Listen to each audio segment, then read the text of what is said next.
we have a mail call from Mystery D. You guys know Mystery Brian? You guys don't know Brian? You should know Brian. Brian's a really cool guy. So Brian, we're in a group with him, and he was selling this guy one day. Price you could not beat. Damn near give it away. So I went ahead and picked it up. It's the BQE 2.5 pickpocket. Yeah, y'all see that? The only Mystery D left in existence, he tells me. Mr. FPV. We're gonna slap that on the wall somewheres. Find a good spot for him. And this guy's got a couple canopies into it. Little BQE there. Got some standoffs, looks like. Got some hardware down there. And stay tuned to the channel, because we're gonna give it away.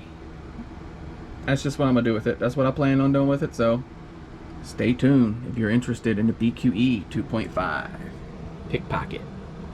When will I give it away, or how will I give it away? That's why you have to pay attention to the channel.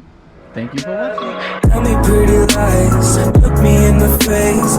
Tell me that you love me, even if it's